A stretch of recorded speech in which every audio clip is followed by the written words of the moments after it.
Atlanta, live from K.L.P studios. Ever wonder what went down behind the scenes of our top stories? Say what? Then tune into What Had Happened Was, the only radio station that takes you straight to the source. From coast to coast, tune in now as we dive deep into the stories, the drama, and the moments that shape the culture with The Swanky One, New K.L.P. and with your girl, Evelyn Letitia. live, Swanky 93.3 and the Heat 94.6 radio stations, or wherever you get your podcasts from. Ladies and gentlemen, we back. Yeah, buddy. Welcome back, ladies and gentlemen. Welcome back to What Had Happened Was podcast. Y'all, we got a new set here today, a new look here today. We professionals up in here. Yes, I'm your host, one of your hosts, K.L.P. Kennedy Lucas, and Evelyn is back in the studio. Let me get you your... Evelyn Letitia back in the studio with your What Had Happened Was. Welcome back. Yes. Someone had a birthday. I did. How was your birthday? It was good. Everything that happened wasn't exactly how I planned. My plan was to spend the entire day just going to have a spa day and then going back home and just completely chilling. That's what I haven't had a break in probably the last 9 months to really break. Yeah. I haven't been on vacation, like real vacation, probably since 2019. It's been a constant grind and working back through the quarantine and the pandemic, and it's been a lot. So I ended up having to do some work for the theater show that I'm doing right now, where I was doing costume design and props mastering and set dressing for the Winter Wonderlet. So if you're in Greenville, South Carolina, December the 5th through December 22nd, those Thursdays through Sundays, the show is going on downtown at Center Stage. Great show. But I had to do some work for that, and I was like, well, I'm already out doing that, and then I needed to cook. But I was like, I'm going to just put something in a crock pot because I got to work out of town in North Carolina the next day. My homeboys told me they had a live band gig about 30 minutes from my house. And so I said, you know what? I'm going to treat myself and come out. So he's like, you should get up and do a song with us. I said, really? I said, okay. And so one thing about his band, he's a bass guitarist, and then the lead guitarist, they're both in my band, Evelyn Letitia Live. And so I said, okay, well, let's do something simple for my band. So we did James Brown, Gonna Have a Funky Good Time. And I had the crowd, so I got down there. They were already in the middle of their first set. They took a break.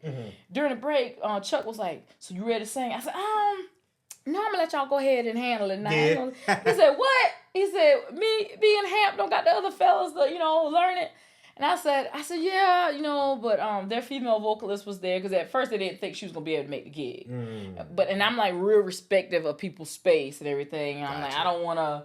I'm the type person, I will invite you on my stage if it's appropriate, but I don't want to go on anybody else's stage singing vocally if one of the lead vocals is there. So I was like, he said, no, it's fine. I said, no, I'll just sit this one out. We'll do it later. I'm in the audience for the second set. It starts. The top of the second set starts, and I'm looking at something on my phone, and I hear the bass line of music, and I look up because they're playing it, and I look at him. I said, y'all really gonna play it? I said, I gotta come up there? He said, yes. So I came up there and I'm singing and I said, how y'all doing tonight? The band told me I can, I'm amping the crowd up. And I said, it's my birthday. I ain't came out here cute for nothing. Y'all, we about to have a good time. Like I got everybody turned up and we was just having a blast. And then a homegirl of mine that I met probably 9 months ago, she's an amazing vocalist and plays keys.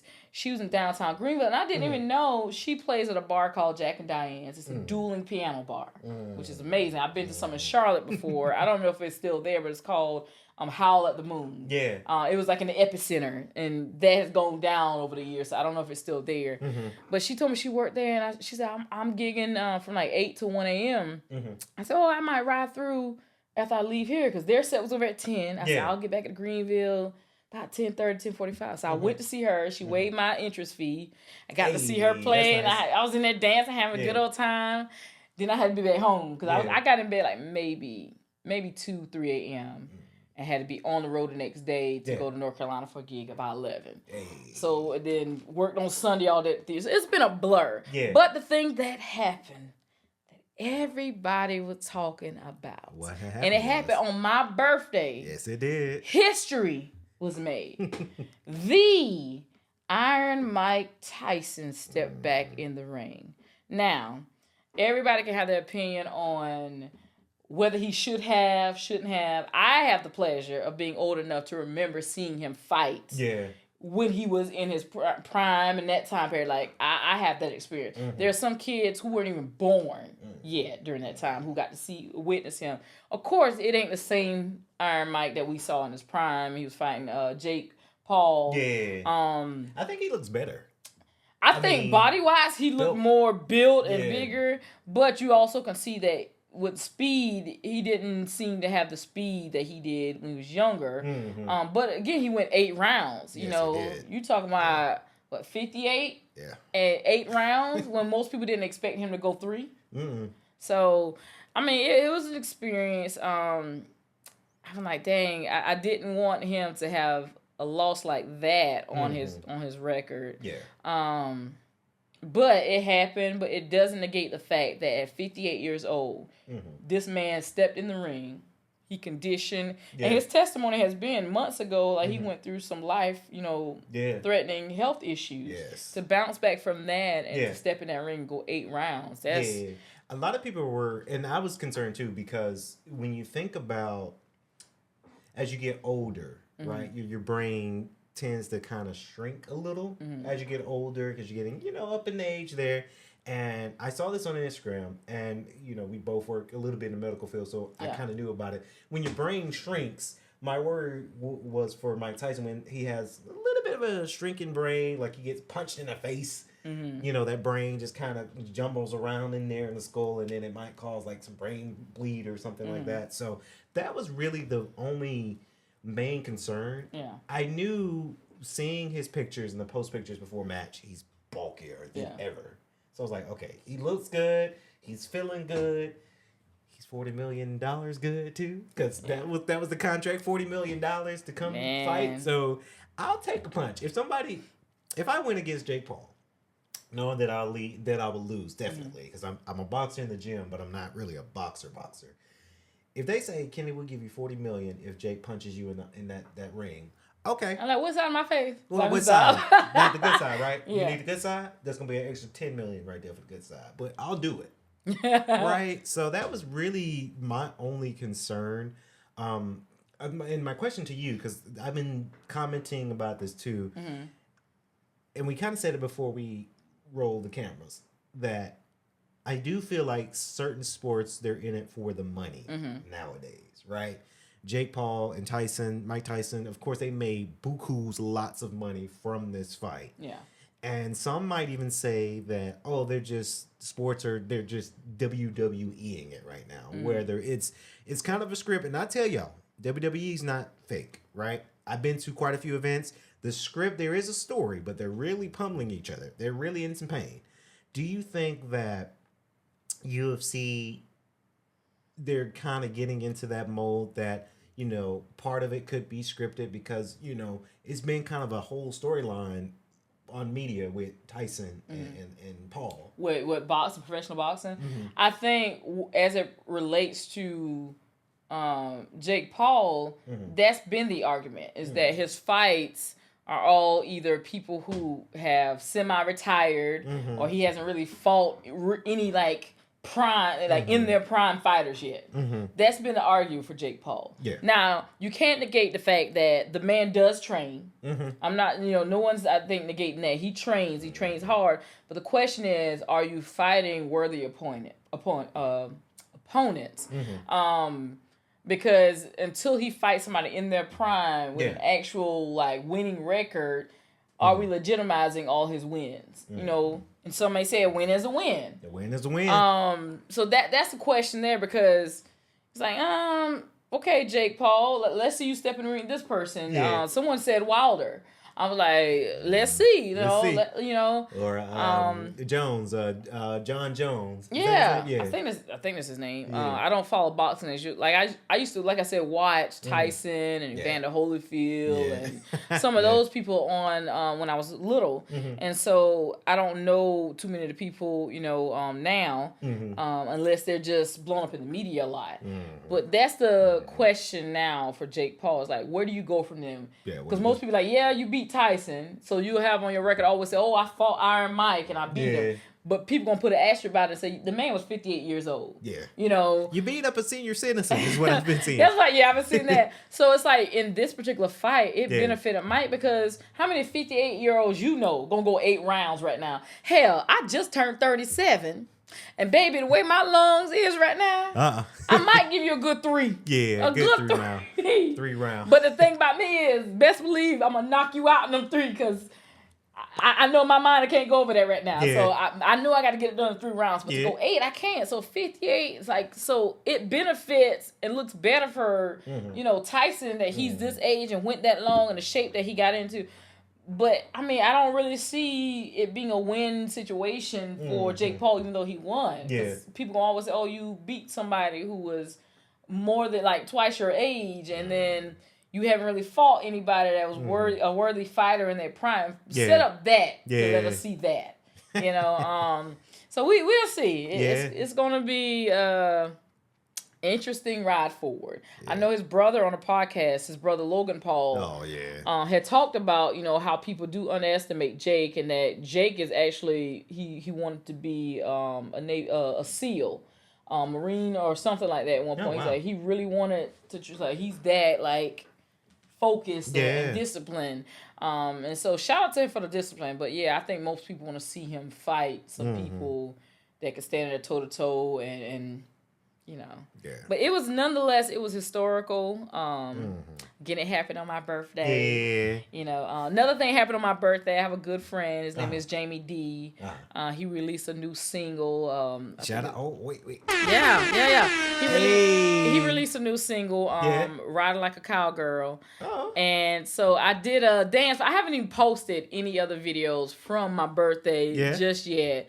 Because it's been a lot going on. So I've been trying to get myself together. But I did a whole video at the end of the night. I finally got home, tired, feet hurting. Everything. But, I you know, just to play a little, what I'm trying to say, a little snippet of what he gave.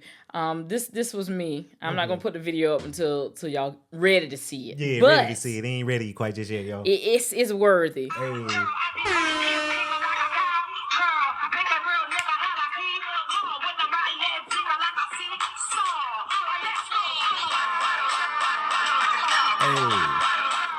And he's from Chicago, so he does a lot of bounce and stuff. And it's been getting some great traction and everything. But shout out to Jamie D. You can find him on Instagram. It's Jamie D, and it's called Cowgirl. It is out right now. He released it on my birthday. I said, he was like, friend, can you turn to my son? I said, friend, I got you. Like, for my peeps that we locked in like this. You know, backstory with me and him in general, I met him in 2017. You know, most people by now know I do acting. I'm an actress, not do acting, but I'm an actress. And one of the shows I did was Fatal Attraction. And this particular episode, this was my second time being on this episode, but this time I was the lead character, one of the lead characters. And there was a guy who was supposed to play opposite me as my husband. I saw him on call. So when you get the call sheet or whatever, it'll have one of these stuff. So when I get it, I don't know these people on this call sheet. I'm on Facebook looking up profiles because I want to see what you look like. I did too, because we shout out to Shell. I'm on her call sheet for a project we're working on with her, and just seeing the actors and actresses like, let me look at. Oh wait, I remember you. Hey, I did this last time with you. So I had already looked up the guy who was playing opposite of me. And so I'm on set. I show up for my call time, and I'm waiting for this guy to show because I haven't seen him yet. And this other guy walks up, and you know he sits down because we're sitting out on this tent thing at first, and we're just sitting there, and eventually. I think either I asked him or he asked me, like, you know, what's your name? And he told me, I said, I'm the, he said, well, I'm the, I said, oh. So he said, yeah, they called me last minute. So I don't know what happened with the other guy, whether he just couldn't do it no more, whatever. But they bought Jamie as. So I done did all this research, looking at this guy, and I had to get I'm a Scorpio. I had to get the intel to know what I was walking into. Yeah. But that's how I met Jamie. We were on Fatal Attraction. Our very first day we met. The very first scene we shoot is an intimate scene. Like we had because most people don't notice, but when you see movies or television shows, they're normally like very rarely shot in order. Yes. Like you're not gonna get a script and you start at the top and you shoot that all the way to the end. None of my movies, made this because because you have to work around the production schedule, you have to work around the actor schedule and see when people are available. Oh, those 2 actors are available today. Well, we'll shoot scene 7 that day. Yeah.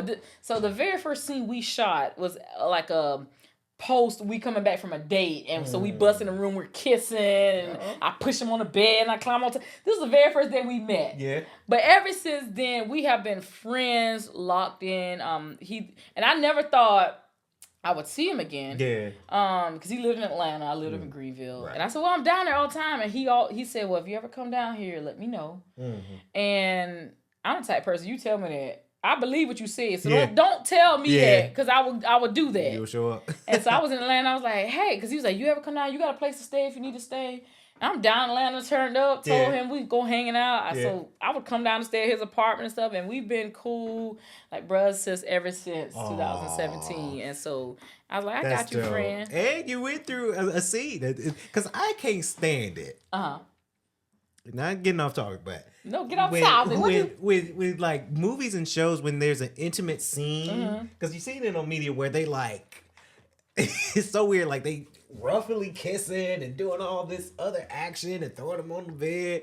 Like, this stuff don't really happen in real life. Baby, I don't know if it don't happen in your life. No. Let me tell you something. There's a reason why my intimate scenes come off realistic. Yeah, that's me.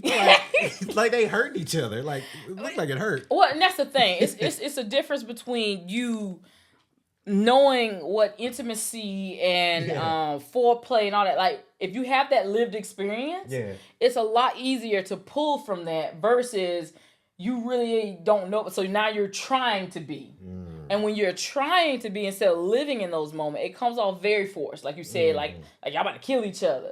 Like, you know. Because I remember when I pushed him on the bed and after they cut it so they can like shoot a different angle, I immediately went, you okay? Because I want to make sure I ain't. He said, no, you're good. You good. Like, most times I've done intimate scenes like that. Yeah. They're like, no. I remember there was a different movie I did, No Disrespect, that went viral. Oh, wow. Because the lead character was arguing with the wife, and, you know, y'all probably seen that clip where she asked him about how he was getting money. He said, I lost my job 6 months ago.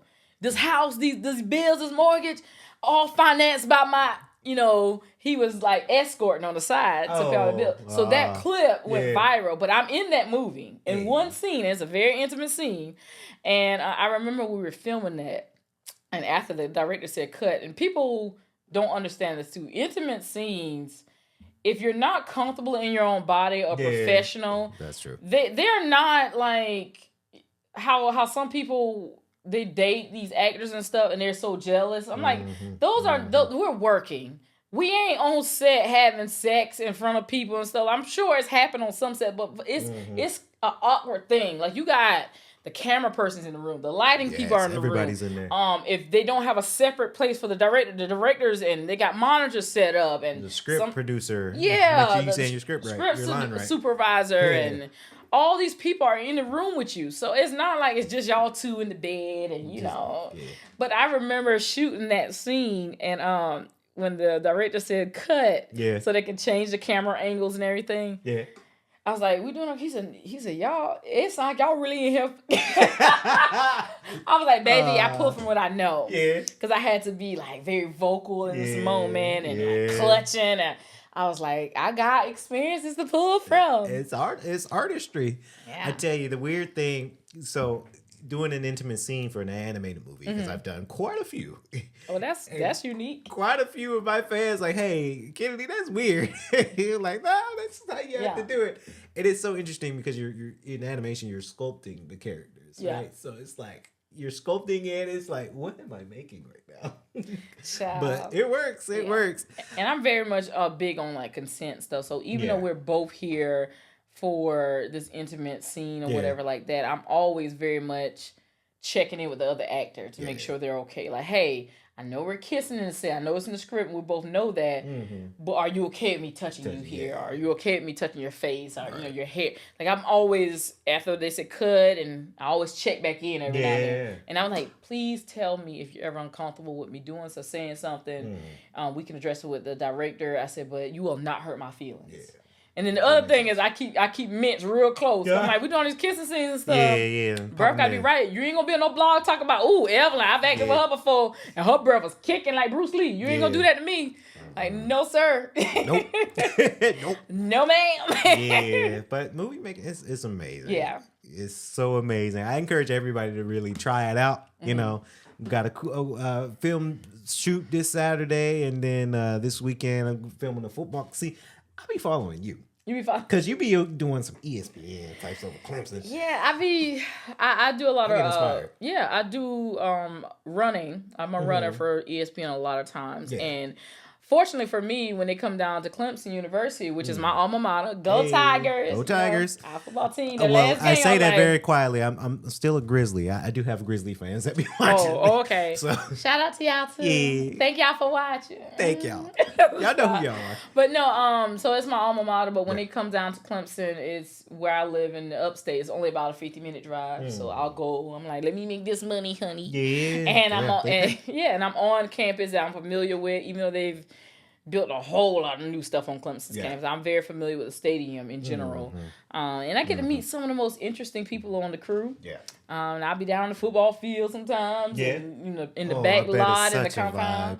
So it's dope. It's dope. It's a dope experience. Well, if you guys are in the North Gwinnett High School area Friday, of course, K.L.P Entertainment and K.L.P Network and Kennedy Luke Associates, we're going to be there. We're going to be filming a football game at North Gwinnett High, partnered with the NFHS, so can't wait for that because I get inspired when I be seeing your social media. It's like, hey, I'm doing that too. It's such a market too. It's such a huge market to film college and high school games. Yeah, and they pay because they need somebody with experience in either production or runner or just like event staff. So it just it's if they're really looking for fun. somebody else to pay with you, call me. Oh yes, I got you. Like y'all need a host in front of the camera. And we're live on scene at the basketball game. If you ain't here, where is you at? Where you at? I'm good. Like call me. Yeah. And speaking of university, this came up on our feed, presented by World Star. You know they're pretty good at getting us some of the news out there. There's a study. There's a study from researchers at Columbia University. Shout out to them. Good school. Columbia. But they claim a new study. What did it say? Says that daily showers aren't necessary. And I just got to say, if you do not shower daily, you are disgusting. And I mean that. Because let me tell you, when I get up in the morning, I normally... Let me interject one thing. If you don't just shower daily and you have access to water, because everyone doesn't. Yeah, but for those of you who have access and you refuse to use that access, that's who he referring to. Yes. Yeah. Clean your behind. Because like I said, when I get up, if I have to work or go in production, I'm taking a shower before I go there. Or if I'm sprucing up, then I'm in the gym. Hey, as soon as I come home from the gym, I'm in the shower. Yeah. Right? Sometimes I'll take another shower later that night before I get in my nice warm covers at night for bed. Yeah. And I just wanted to bring that up to a lot of people out there because showers are really nice. They are. And they're so important with the hygiene. Because you see a lot of people, and there's no certain type of race or anything about it, but you've had people come up and say, hey, your skin is so nice and smooth. Yeah. But then you look at their skin and they look kind of dusty, musty, dirty, crusty, like they've been laying bricks all day. And it's just like, what you because I shower and I exfoliate. I wash it up because let me tell you, humans, us, alongside with because we're classified as animals too, right? Yeah. But we have hygiene. Things stink. All natural, right? Things stink. Whether it's your armpits, whether it's your feet, whether it's your private business, right? It stinks sometimes. Especially when you've been out and you're in clothes and you got to let them clothes out, and then the musk and all the other smell and the aroma kind of rises up. Those things are so important. And let me tell you, I would say this next thing before we move to the next topic. Oh, yeah. Don't move on too fast. I got some more stuff to add to this. I just want to add, because I saw this other thing. This kind of relating to this story. There was a guy, I forgot what the sources were, but there was a guy. He was getting interviewed. I think it was at a football game or a basketball game. Okay. Teeth yellow. Like golden. This mic right here, this gold mic right here, that's what the color of his teeth was. Yellow. And you see how Evelyn's teeth is super duper white, which is amazing, because I know this is my smile. My teeth are clear white. I use the Colgate baking soda. Okay. Because it just does it really well. Now, there are some toothpaste where they taste kind of off. I would never buy like the black toothpaste because I'm kind of scared to use that. But a company out there, they make purple toothpaste, and your teeth turns purple. But then once you rinse it out, the white comes out. I do want to try that. But the guy's teeth was so yellow. And he says, yeah, I don't believe in brushing teeth. See, my intrusive thoughts would be, we can see. We can see. Because he's on camera, we can see that. We can see it. So what do you think about this study, and what do you think about the sort of demographics about this certain topic story? First of all, I would like to say I think it's a cop-out when people put these studies out like this and be like, researchers say. Nah, put their names up there. Which researchers? Because my spirit tells me that said researchers are of a certain hue. And let's just say it has less melanin in it than what me and Kennedy have. Yeah. But that's what my spirit is telling me. But I think it's a cop-out when they just be like, researchers say. Who are these researchers? Put their pictures up. Put their names. I need to see y'all. Come to the front. Because, baby, that ain't true. That can't be true. Because the way some people pass by and sit down, air smell, you need to be showering 3 times a day. You ever just be sitting like at a restaurant or something, and they bring a family of people like by, they walk by, and you be like, yeah. Or either somebody sit next to you and they get up, that's and so you be true. like, what the? There's a guy, and I don't know his name, but he goes to the gym. Shout out to Crunch Snellville, by the way. But there's a guy. Okay. He goes in there every time because I see him every time.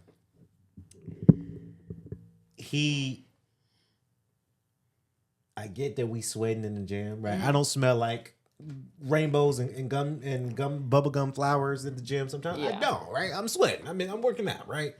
But even I know, so before I go to the gym, wash off, bathe myself, put some deodorant. I might wear some body spray, depending on the type of workout. Just kind of like when I work out, I still got that good smell. Yeah. But to answer your question, the guy, every time he walking around, okay, here come that guy again. Let me turn around. He's like, and then I'm like, oh Jesus! And it's just that certain smell that like you can just smell it, and you just like, ugh. Like again, I get it. We working out, but like, dang dog, like. Where your deodorant? You want to hit him with that big glow? Yeah, like just like it just you can really, because when you sweating and you already pumped up and you just smell something off. When you trying to lift a weight, and I've done it where I'm lifting my weights. I'm like, and I get like, because again, I'm an athlete, So after I play basketball or flag football or rugby, I don't smell my greatest, right? But I don't go out there already funky, But yeah, I'm interested to see who these researchers are, And I'm like, historically, we have things in our history book that kind of show us why not bathing was a bad thing. When you talk about plagues and stuff that people died from, that once we got into cleanliness and like even something as simple as hand washing, how those deaths started to decrease. Yeah. So it's just like a step backwards, Yeah. And it made me think about, I seen a podcast where these less hued people, non-melanated people were talking about how they don't walk. Because I don't want to get flagged. Because for some reason you start using racial terms, they flag it, even though everybody know who you're talking about. Yeah. But I saw them talking, and they were just like, they don't wash their legs in the shower. They just let the water and soap run down. It's like, it's getting clean. I'm like, no. How? Your skin literally are made up of cells, and as we continue to grow and age, those dead cells, they die. And you start to build up dirt and your pores and everything gets filled with all kind of sweat during the day, all kinds of gunk, especially if you're putting on lotions and oils and stuff. You gotta clean them glands. You gotta scrub. You tell me you ain't washing your legs? That's why your pass by air smell like that. I cannot.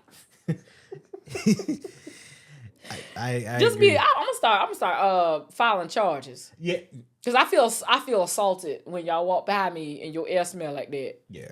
Cause they don't have to. Yeah, go in there if you got access to water. And I want to stress that because everybody don't have access. Yeah. But if you got access to water, go in there and wash yourself, your whole body, your legs too, your feet. Yes. In between your toes. Get inside your navel. As many people call it your belly button. Yes. You'll be surprised if some people take a Q-tip and swipe in there, how much dirt and funk is inside that little hole. Yeah. Like, that's why I don't be arguing with people. Because most people that be wanting to argue, I'm like, I bet your belly button stink. Yeah. I bet your belly button. I'm going to use that. I ain't about to argue with no stink belly button person. I'm going to so use that. I bet your belly button stink. I bet your belly button stink.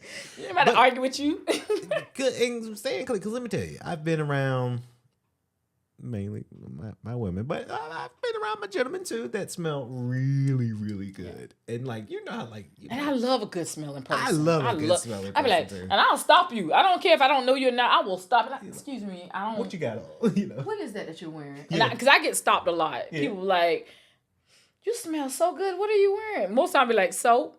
Soap? But I do like spray because again, I'm so used to people passing by me that don't smell the best. So I'm like, I don't ever want that to be me. Yeah. And I'll be telling you this. I'm like, hey, I'm good, right? I'm good, like, right? If I ain't, let me know. But I keep toiletries wherever I go. Right now, my book bag right here. Deodorant and toothpaste, toothbrush, and a tongue scraper. I got hand lotion. You don't catch me slipping. Yeah, nah. And if you do, it's been a bad day of week. Nah. You can't. So I carry in my bathroom my body spray. I use Axe Dark Temptation because that just smells. That sounds so good. Dark. So it's Dark Temptation, body spray, and body wash, and then I use Old Spice. I forgot the flavor of that. Black Panther. Old Spice as my deodorant. So yeah.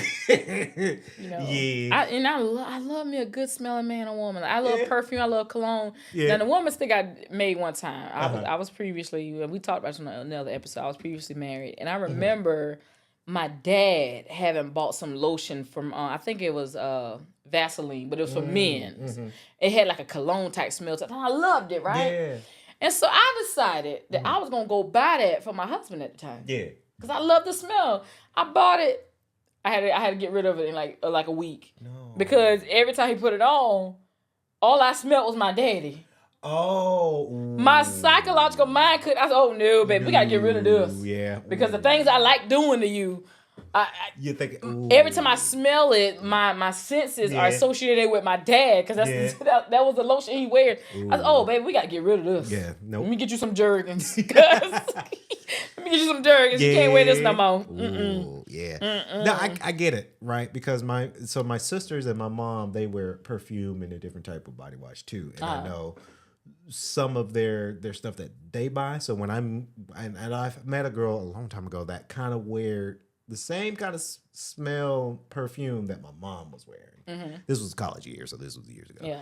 And I'm like, I don't think and she's like, you like what and I slipped up, and she said, you like what I got on? I smelled like, yeah. Like, yeah, you smell like my mom. It's like, excuse me? And I was like, oh, did I say something? Did I say, because I didn't know. I was in college, I didn't know. Yeah.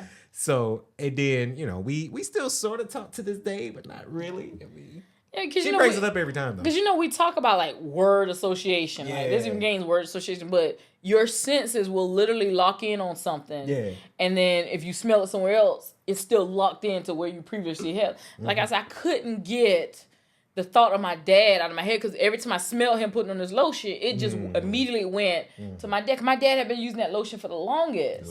Yeah. And I was like, let me get him some of this. No, I would never make that mistake again. No. The only lotion I'll let you slide with, because I wear it too, that cocoa butter lotion.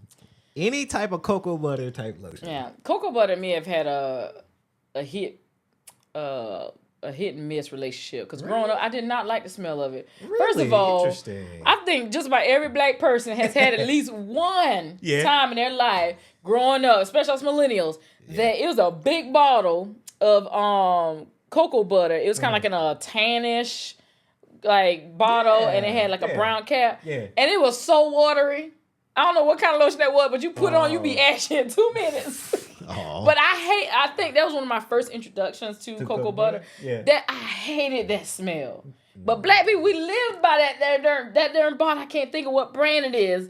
But if you're watching this, you know exactly what I'm talking about. It was so watery though. Like, you can sweat it off in about 5 minutes. Interesting. But now I will say, now there's Suave has a certain one, and I do like their cocoa butter lotion. You know, but the lotions that I like the best is like lavender type. You know, I love me some lavender or what's it called? Rose. Yeah. Like a rose petal or something. I love lavender when it comes to air fresheners. Yeah, that's what my house I have lavender. Lavender and teak wood. Teak wood, yep. Teak wood smell like when I had Febreze make them, I think. Teak wood, I had like little spray things that like every 45 minutes go shh. Like, I got some. I would come home and at first it just threw me off guard because teak wood smells like a man's cologne almost. Yeah. I remember I came home and I just knew some man was in my house waiting on me. I was like, and I realized, that's the air conditioner, that's the air freshener I just bought. I almost pulled that Nina. Yeah. Like, who in my house? Yeah, and lavender all the way with fresheners, candles, detergent with your clothes, right? So it's just, I love it. I love smell. The moral of the story, y'all, make sure y'all keep yourself clean and make sure you keep your area clean. Keep everything clean. Yeah. With all these these colognes and perfumes and whatnot. One thing with deodorant that I like to wear too is I can't wear the powder deodorant. Okay. Because it is true that a lot of people can get kind of irritated. So I have to buy like the little gel ones. Because Dark Temptation, I think, I would Axe, it's like a powder deodorant. And I need mine to be gel. So that's why I kind of cross paths when it comes down to, because I had a friend, because I said this to my friend, it's like, why don't you just buy like the Dark Temptation deodorant, the body spray, and the body wash? You have a full collection. Well, they only make the powdered ones. I can't do it. Well, I had to change, like, especially from growing up and going through puberty, I've had to change my deodorant over the years because, you know, when you first start growing hair under your arms as little girls and little boys, your sweat glands start really coming in and you're playing sports and all that, you put deodorant on. And I remember, I think I started out with a speed stick. That was the very first one I started. It was supposed to be mild for, you know, like preteen. Yeah. And then all of a sudden, like, I kept getting older. The speed stick started saying, slow down. Like, it wasn't working. It wasn't holding. So then I switched to Secret. Secret was holding for a little bit. And then Secret started telling all my darn business. I like, can't do Secret no more. Can't do it. So then I switched over to Dove. Dove was a beautiful bird that turned into a crow. Right. I was like, oh, hell. Like, I'm like, it ain't holding. And so now I use Suave, and I've been using Suave for like the last probably 10, 15 years. And Suave's good. Baby, keeps me smooth, smelling fresh and right. Because them other ones, they let me down. Yeah. They let me down so bad. We got to take a quick break. My computer down. Like, I was like, what? I told y'all we keep it real here. Yeah, we do. The computer is dying. Yeah. Don't let it die on you all the way. But, while he gone, y'all, I'm going to just dip back to my birthday for a second. Y'all, the blessings of making it to 37 on this side has been truly amazing. This journey, when I say roller coaster, up, down, around, all over the place, that's what it's been. But to make it to 37 and continually meeting people has been dope experience. And me and K.P, we riding this thing. I I'm excited because I've been wanting to do this is a long time coming. So just want to put that in there. We about to go on to the next topic because here's my host. He's back. Sorry, y'all. Commercial break. I thought I charged my computer, but maybe I didn't. The speed said slow down. Yeah. All right. So, yeah. So let's move on to our next topic. But we got a new sponsor. Then I gotta get the sponsor out. So with a hornet with it right there, that green button. Hey, he don't messed up, y'all. Don't show them with that hornet. Yeah. So we've got a sponsor here for not only K.L.P Entertainment, and Kennedy Lucas and Associates, and What Happened Was podcast and all the other shows. Today's episode was brought to you by Risk Mafia. Let me tell you what they do. They reached out to me. They like the content, so we're getting ready to be more collaborative. If you are a watch collector like I am, at my house I have a full box of watches, down to my Target branded watches, down to, and I ain't trying to flex or anything, down to my Rolex I got in my watch closet, right? Shout out to Mom, because that was a Christmas gift. So Risk Mafia is a subscription-based service where you pay $40 a month and they send you a brand new watch to your house. And what it is they're not just sending you a Walmart watch. They're not just sending you a Target watch. These are some nice, luxurious watches that you get every month. You get a new luxury watch every month, and all you have to do is pay only $40 a month to start your collection. The watch that you receive, that you get to keep forever. You don't return it. You add it to your collection. I thought this was a great venture. We've talked to one of their partners there, and we're excited to launch this campaign, and hopefully you guys get your watch collection started today. Let me tell you again, I have a whole extensive watch collection. I can't wait to collect a full year of Risk Mafia watches, so that way I can give you guys a watch collection video coming up very soon. So shout out to Risk Mafia. Again, sign up today. You get $40 a month. You get a discount too, right? They're having a discount where you get 15% off your first month subscription. So shout out to them. Love them. And shout out to somebody who I gotta say, I guess they're coming back. Who is that? J. Cole. Okay, J. Cole. J. Cole, we all know about J. Cole and Kendrick and all them and Drake and all them. We know about that. So J. Cole drops, and the sources are coming from Hip Hop DX. I love them too because they're pretty good. J. Cole drops the Come Up mixtape on streaming after debuting episode of I tried to pronounce this word. Inevitable. Okay. You know why? What she said? You know why? Because that's one of them words I used to get to all the time too, and my low country twang would just mess me up. So I had to literally start saying it like syllable by syllable and then speeding it up. Inevitable. Look, y'all know y'all know what I'm saying. I kept looking at it when we were going. I was like, damn, how do I say this? But I'm excited for J. Cole. Again, this is kind of, I'm glad to see that J. Cole is back. Yeah. I think it's hard for him now because we already know what happened, right? I think, in my opinion, J. Cole went through some stuff after the beef war. I guess that's what people are calling it. He's been through a lot of stuff, and I'm glad that he's coming back because I am an avid J. Cole fan, right? There's a new artist. His name is Cordae. He sounds just like J. Cole. He has that flow. So I like that flow. I may not like a whole lot of J. Cole songs per se, but there's a good few of J. Cole songs that I like. So what he's doing, it's kind of a marketing tactic for this. So November 18th, so that was a couple of days ago, they got episode 1, and then the 20th, he has episode 2, and then throughout the month, he's doing each episode as he kind of releases up more of like some mixtape new songs for his catalog, which makes sense because this is the time where he kind of comes back into the limelight of things. We've seen him on media. I seen him on riding a bike in New York. Few months back, just a random bike on New York, and like, J. Cole, you're rich, you can get a cab to get to where you need to get to. But I think that comeback is really real, and I'm glad that he's coming back with more music. Yeah. One thing I want to see from J. Cole though, I want him to go a little bit harder on some of his songs. And what I mean by that, I get that J. Cole's in this certain criteria where I don't want to say it's soft rap, but like he's rapping about, and it's very important that you rap about mental health. There's nothing wrong with that. But Most definitely. I want to see the gritty J. Cole. Like I want to see like the hardships of J. Cole. Mm-hmm.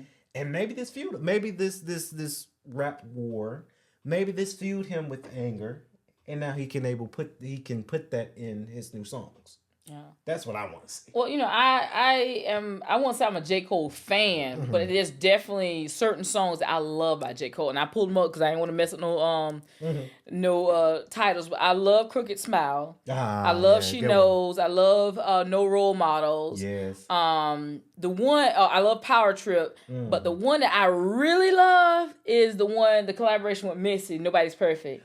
Nobody's perfect, nobody's perfect, hey, hey, hey, but you're perfect for me. We rolling, we riding, we rock the boat beside it. My mom loves that because my mom loves Missy Elliott. I'm still mad that I couldn't go to Missy Elliott, Timbaland, and Monica when they came to State Farm. Oh wow! I was in Puerto Rico when they came.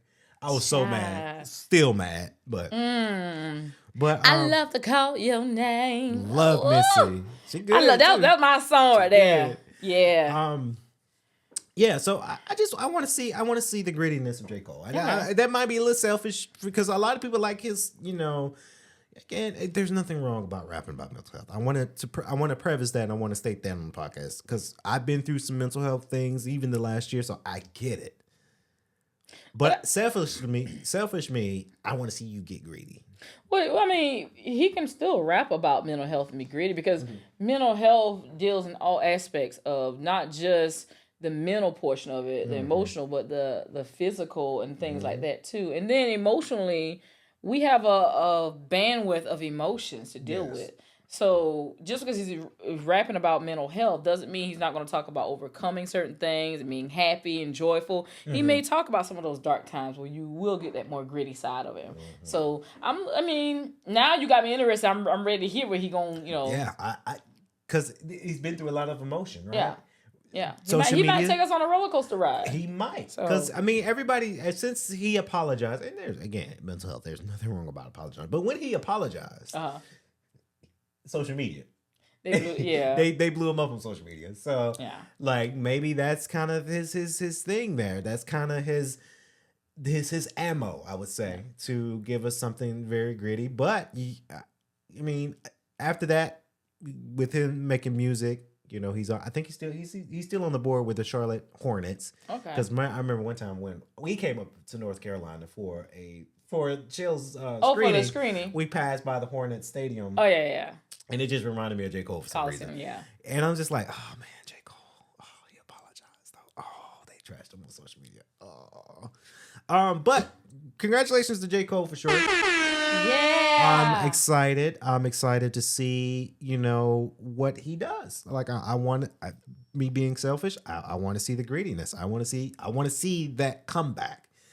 And I also do want to see J. Cole and Cordae do a collab because they sound alike. That sounds like Corday's the little brother of J. Cole, right? Okay. You heard of Cordae? I've heard of his name. Corday's and I probably have heard his music, but just don't know the title. His latest I'm music, good for that. His latest album that just got released is called The Crossroads. Meet me at the crossroads. That's his intro. So his intro is kind of like a sample of that a little. Okay.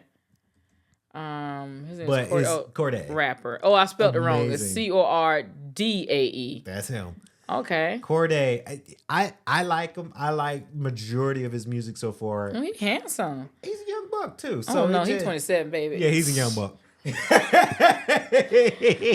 let me stay over here in my little lane. It's not young, but baby, let me stay. Look, I'm talking like he actually was about to call me or something. He's a good dude. Good rapper. What did you say that had the one that is called that you love? So The Crossroads is an album. It's the album. Okay. And the intro to the album, it's I don't know if it was the same one you were singing, but Crossroad. Yeah, that particular song is from Bone Thugs and Harmony. Yeah, I was like, so he must have sampled it. He sampled it. Okay. For that. So good album. He got 2 songs with Anderson .Paak that's on my that's on my playlist. I love Anderson .Paak, by the way. That dude is amazing. I wonder if it's. Oh, here's the official. Yeah. Anyone with $10,000 Okay, not that. Not the commercial, but after this commercial, let me get this skip here. Yeah.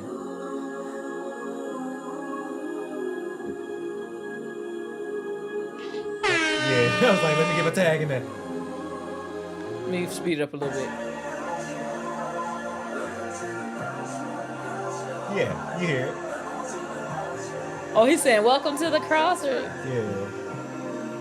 He has a little sample in there. Yeah, a little sample. Again, He said, welcome to the crossroad. Good album there. Okay. Evelyn, we got one last thing, our last minute thing here before we wrap up the podcast. You ready for this one? I'm ready. I'm ready. Last week, I talked about Spirit Airlines. Oh, Spirit. I dabbled into that. I say this, once you fly Delta, you really don't want to fly anything else. Okay. Right? And now Delta is having burgers from Shake Shack. Okay. Coming to their service. And I'm kind of blown away because we all flew Delta. Now, I'm not saying I fly Delta everywhere because I flew my Frontiers. I flew my Southwestern, right? But you're having burgers, a full course meal as part of your flight. I think that's really, really amazing because a lot of people get, when you go on a flight, you get hungry. Okay. Right? We do. Do you think, because when you fly a Delta flight, you're looking at a $700 plane ticket. I'm just speculating, y'all. I don't know if that's like the actual number. $700. So do you think they're going to increase their pricing now that they have in Shake Shack as part of their package? I don't know. And then I wonder, are these more so your like international flights that you're up in the air for a long time? Or are these more like shorter flights, domestically, like, flying from the East Coast to the West Coast? Yeah. It's a difference between a 4 or 5 hour flight versus you flying international and you're in the air for 15 hours. Because I'm just trying to wonder, like, how do you... Are y'all gonna cook some of these burgers on the plane? Yeah, that's a good like, question. how do you know how many to put up front? Because if it's an international flight, I would imagine that's just gonna be what it is. You don't get a choice to order it. This is what we're serving for this meal, and then they'll know to have a set number. But like more so a domestic flight that's only like 3 hours, 4 hours. Do you order your go online like how you would like check in and stuff? Do you go ahead and put your pre-flight meal in so that they'll have it prepared when you come on the flight? I just wonder how that's going to work. Yeah, that's a good point because if you have burgers that are already cooked and it's just on the plane, for me, I like my food super hot. Yeah, because that's and then if you can customize the burger, how do you do that on the plane? That's why I said I wonder if this is going to be more so for the international flights. Yeah. Because I've taken, lots of domestic flights and some international. And usually with the international flights, especially for those long, long hours, those are the ones that serve like the hot meals versus... Oh, here's some soda and juice and crackers and chips. That's what they give you. So and those be banging too. But like I was saying, those are usually more shorter domestic flights where they give you something to tie you over. So I wonder. You're supposed to eat at the airport. Yeah. Do you see anything that talks about what type of flight it'll be offered on? Well, it doesn't say. It says according to, and this is the report's coming from World Star as well. According to the reports, Delta will serve Shake Shack burgers for the on first class flights over 900 miles from Boston, starting December 1st with plans to expand in 2025. Okay, maybe I should have read more. Yeah, I see that now too, that it'd be first class. Okay, well, flights that makes sense. That makes sense. I wonder, do they include, because listen, when you fly a first class, because I flew one time, first class flight on Delta. That is crazy. You're over $1,000 in first class, right? Okay, it's luxury.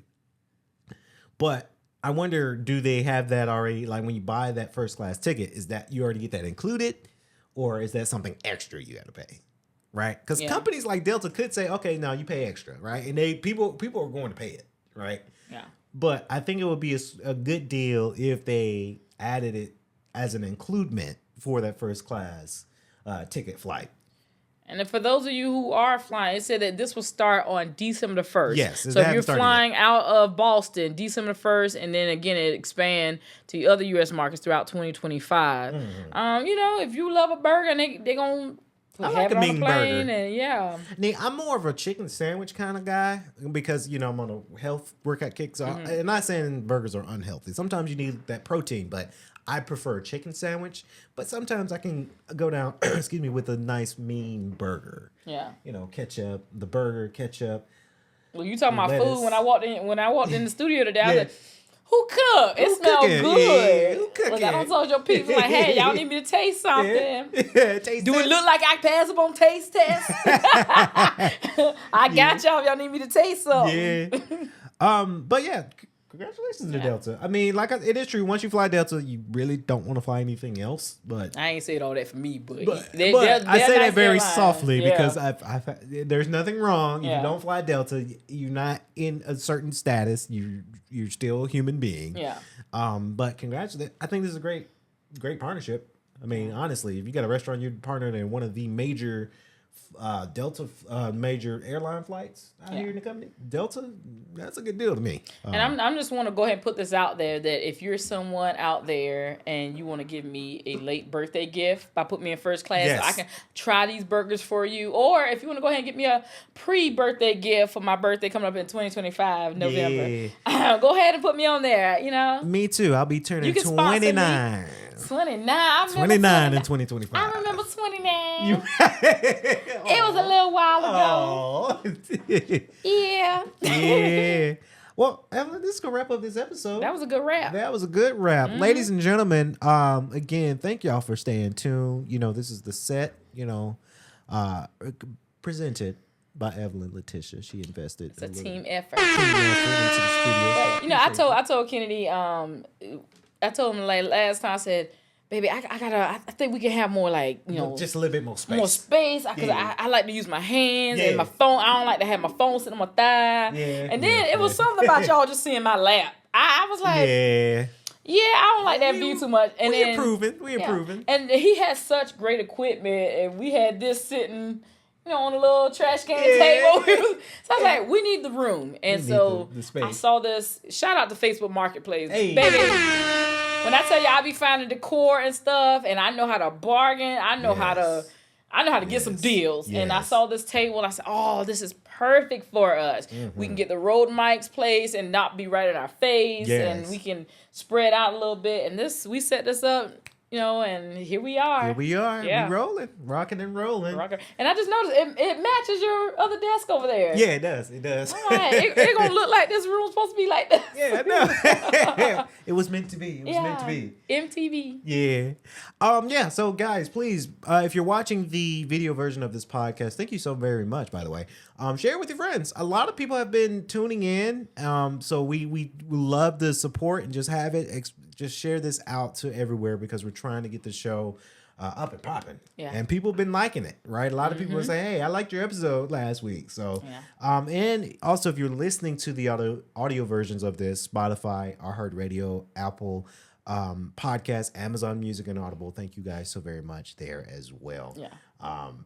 We're growing, and we're going to continue doing this thing. Yeah. We'll see you guys next week. We got a special episode. Next week is the Thanksgiving sort of episode. You don't want to miss it, so stay tuned for that as well. Until now, this has been What Happened Was podcast with me and Evelyn Letitia. We'll see you guys in the next episode. Peace. Deuces. Atlanta, live from K.L.P Studios. Ever wonder what went down behind the scenes of our top stories? Say what? Then tune into What Had Happened Was, the only radio station that takes you straight to the source. From coast to coast, tune in now as we dive deep into the stories, the drama, and the moments that shape the culture with The Swanky One, New K.L.P. and with your girl, Evelyn Letitia. Live, Swanky 93.3 and the Heat 94.6 radio stations, or wherever you get your podcasts from.